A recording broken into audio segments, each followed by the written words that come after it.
Gender discrimination. Discrimination is associated with prejudice and regarded as objectionable.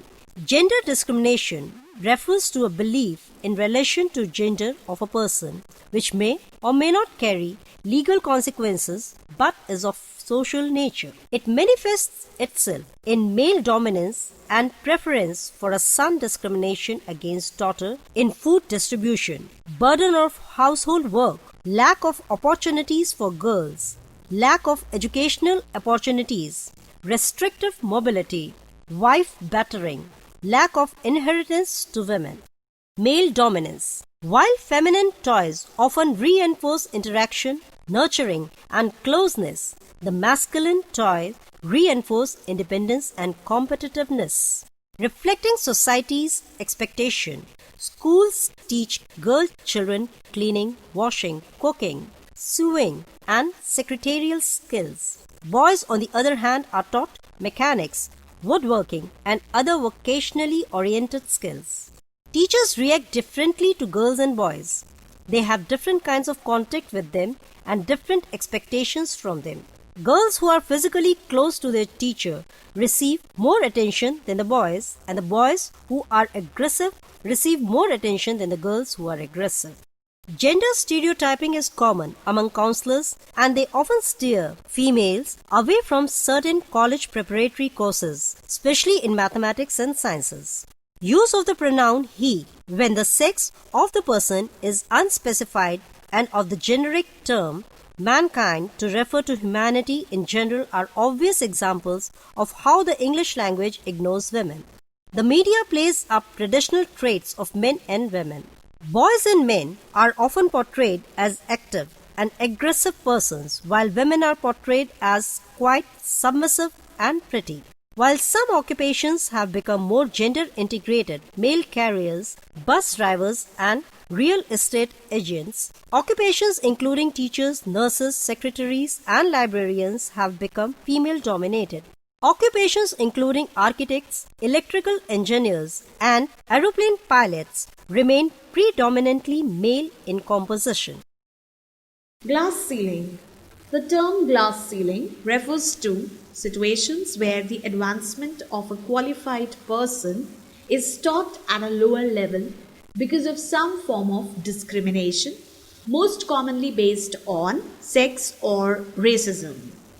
This situation is referred to as a ceiling, as there is a limitation blocking upward advancement, and glass, transparent, because the limitation is not immediately apparent and is normally an unwritten and unofficial policy.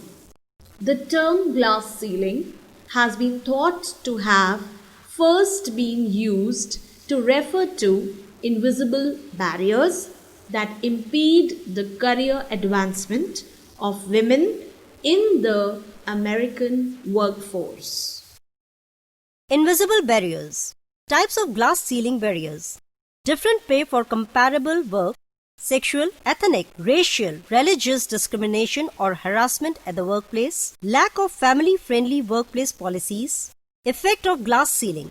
Women often have great difficulty acquiring managerial positions. Possessing expertise is not viewed as positively as it is for males. Women has to be highly impressive to be considered eligible for leadership roles, whereas this was not the case for men. Women are more likely to choose jobs based on factors other than pay, for instance, healthcare and scheduling that can be managed with the duties of primary care of children, for which women are still overwhelmingly responsible, and thus they may be less likely to take jobs that require travel or relocation or jobs that are hazardous. Women take more time off and work fewer hours, often due to the unequal distribution of child care labor, domestic labor, medical needs specific to women, and other family issues that tend to fall to a woman's responsibility as per the gender roles assigned by society. Reverse glass ceiling. A new phenomenon known as the reverse glass ceiling has been taking shape in America over the past few years. More and more, men have started their careers in female-dominated industries such as nursing, travel, and childcare. Many have been discriminated against because of this. Some experts question whether it actually exists because it is still infantile in growth.